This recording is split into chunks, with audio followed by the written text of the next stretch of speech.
It's week 1 of the Artist Way, and I've been very consistent with doing the morning pages and going on artist dates. And I'm noticing that a lot of the doubts I have within me can also be resolved within me. Usually when I have doubts, it's really easy for me to phone a friend and ask for advice and use that as almost an excuse to complain about my situation rather than actually taking action on what I need to do. I'm realizing that a lot of the questions that I have, I can just look within myself to figure out what is the best way to move forward with those doubts. There's a scene in Fleabag where she desperately longs for someone to tell her what to do, what to wear, and how to live life. And I really resonate with that because it's just so much easier to do something for someone else rather than do it for yourself. My sister told me that I give her really good relationship advice. And while that makes me feel so happy, it's very interesting because I'm at therapy telling my therapist that it is so hard to apply the advice that I am giving to my sister to myself. And I think it kind of boils down to that sort of idea that we accept the love that we think that we deserve. And so for me, it's really hard to accept the love that I want to give to other people for myself. Which kind of leads me to the main topic of this video, which is about delayed gratification. Delayed gratification is the name of the game. It is the key to life. It is the key to success, in my opinion. I started experimenting with being sober for 3 weeks, and I noticed some massive differences. Week 1 felt like I was in this massive withdrawal. Week 2, I got really sick, but by week 3, I really started to bring myself back up to shape. I was taking walks and really pushing myself creatively, and I tried to start the Artist Way, and now I'm here. While I did end up relapsing, I smoked a joint the other day. It wasn't a sense of absolute dread, and I tried to see it in a way of, wow, I made it 3 weeks. That gives me hope that I can make it another 3 weeks and I can just start over again.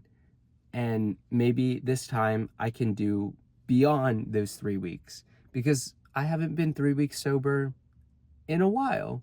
And it's a great achievement to have achieved, and to know that I don't have to rely on any sort of drugs or sex to thrive creatively, to get that sort of quick fix. We live in an age where access to things that give us dopamine is everywhere. We've got our phones that has social media and constant text messages everywhere, and it's very overwhelming.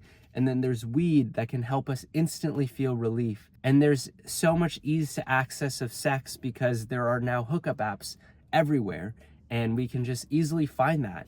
However, this year I've had a mindset shift that I've been really trying to apply that relates to delayed gratification. And that advice is to look up to yourself 10 years from now.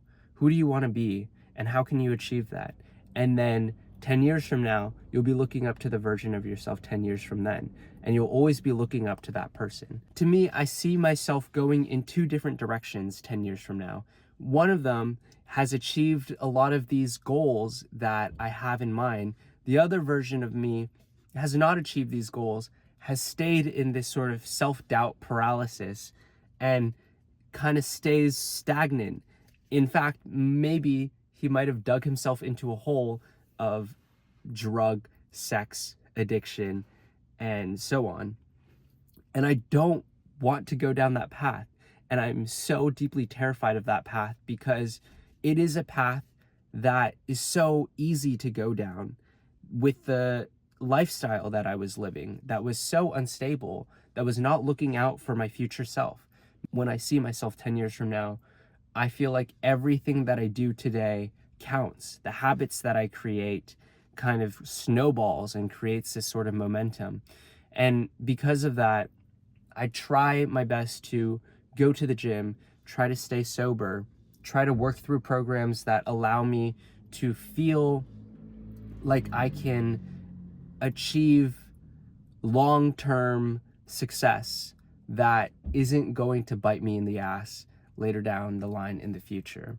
And I know it's like really hard, and it's something that I might relapse on, but I have compassion for myself, and I believe that just because I make a mistake, it's not going to translate to how I live my life 10 years from now. But I think it's more so about how I respond to those mistakes. And right now, when it comes to any sort of relapse, in even the micro relapses of just opening my phone and being on Instagram and doom scrolling for like 3 hours, that's okay. I'm allowed to do that. I'm a human being and I make mistakes, and so are you. We don't need to be these perfect beings. However, it's that sort of mindset that you have in mind that you do want the best for yourself in the future, and therefore you are keeping that in mind, that this is not necessarily the healthiest thing to be doing because there are so many things that I want to achieve. There are certain priorities that you need to start considering in the future. So that's my 2 cents. Happy day 8 of Vlogmas. I'm sorry that I haven't been uploading recently. Again, I feel like I've just been in this sort of creative rut and not really knowing what I want to put out there. I want to keep trying to push for like my creativity, and I think a lot of that work comes internally and off camera with the Artist Way, with my morning pages that I am working on. And overall, I think there's gonna be like changes, and I feel like I don't even have the right answers. Ooh, I just spilled some coffee. I don't even have all of the right answers, but in some ways, I want to be able to look back on the videos that I make and have something to take away. If no one is watching these videos, I know that my future self will be watching these videos and might have a response to what I'm saying, you know, and maybe it'll be a positive response, maybe it'll be like retracting what I'm saying. It's all about growth. We don't know what we're doing. That's just being human. And yeah, signing off. See you guys in the next video.